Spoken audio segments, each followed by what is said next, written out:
नमस्कार, मी दीपाली दीपास किचनमध्ये आपल्या सर्वांचं स्वागत करत आहे। आज आपण 6 महिन्याच्या बाळापासून ते अगदी 2 वर्षाच्या बाळापर्यंत चालेल असं अगदी हेल्दी असणारं सिरॅलक बनवणार आहोत। विशेष म्हणजे यामध्ये आपण ब्रोकोलीचा सुद्धा वापर करणार आहोत। ब्रोकोलीमध्ये भरपूर प्रमाणामध्ये विटॅमिन्स असतात, तसेच फायबरचं प्रमाण सुद्धा असतं, तसेच बाळाची पचनक्रिया सुद्धा सुधारते आणि हाडांना मजबूती आणण्याचं काम करतं। त्यामुळे आज आपण इथे ब्रोकोली या भाजीचा यामध्ये समावेश केलेला आहे आणि त्याची चवही अगदी छान येते। त्यामुळे बाळ अगदी आवडीने हे सिरॅलिक खातात। चला तर मग आपण वेळ न घालवता रेसिपीला सुरुवात करूयात। त्यासाठी मी गॅसवरती एक पातेलं गरम करायला ठेवलेलं आहे। पातेलं आपलं हलकसं गरम झालं की त्यामध्ये आपण 2 बारीक चमचे इतकं साजूक तूप घालायचं आहे। हे घरगुतीच तूप आहे। तूप अगदी हलकसं गरम झालं की त्यामध्ये आपण अगदी चिमूटभर इतका हिंग घालायचा आहे।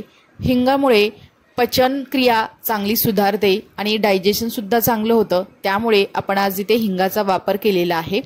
त्यानंतर इथे मी साधारणतः 1.5 ग्लास इतकं पाणी घातलेलं आहे।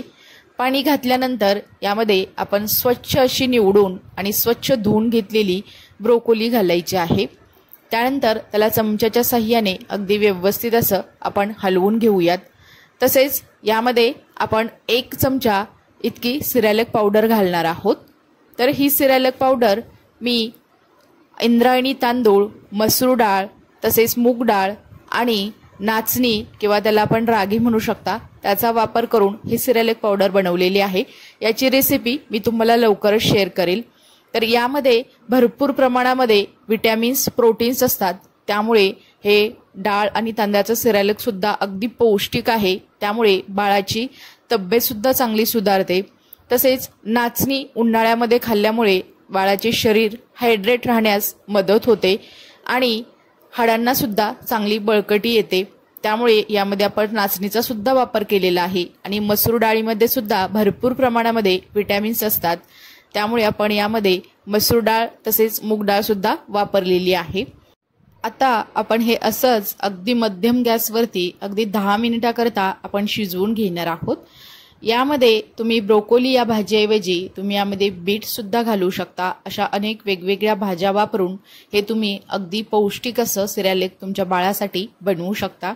तर इथे आपलं पाणी अगदी व्यवस्थित असं आटलं गेलेलं आहे, म्हणजे आपलं सिरॅलिक आणि यामध्ये असणारी ब्रोकोली अगदी व्यवस्थित अशी शिजली गेलेली आहे। आता आपण गॅस बंद करायचा आहे।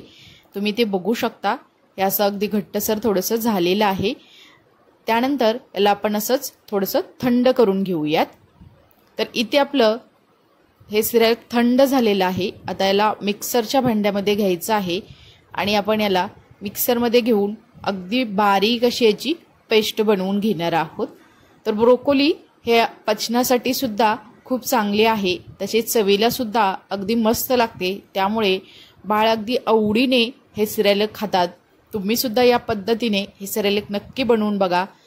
आता आपण हे मिक्सरला अगदी बारीक असं करून घ्यायचं आहे आणि त्याची अगदी फाईन अशी आपण पेस्ट बनवून घेणार आहोत। त्यामुळे त्यामध्ये असणारी ब्रोकोली अगदी त्यामध्ये व्यवस्थित अशी मिक्स होते। त्यामुळे बाळाला अगदी व्यवस्थित असं खाता येतं। इथं तुम्ही बघू शकता याची कन्सिस्टन्सी कशी आहे आणि अगदी मस्त फाईन अशी याची पेस्ट सुद्धा बनली गेलेली आहे।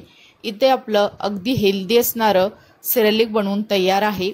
कलर सुद्धा अगदी छान आलेला आहे। यामध्ये तुम्ही अनेक वेगवेगळ्या भाज्या घालू शकता आणि अगदी पौष्टिक असणारं सिरॅलिक तुम्ही बाळासाठी देऊ शकता।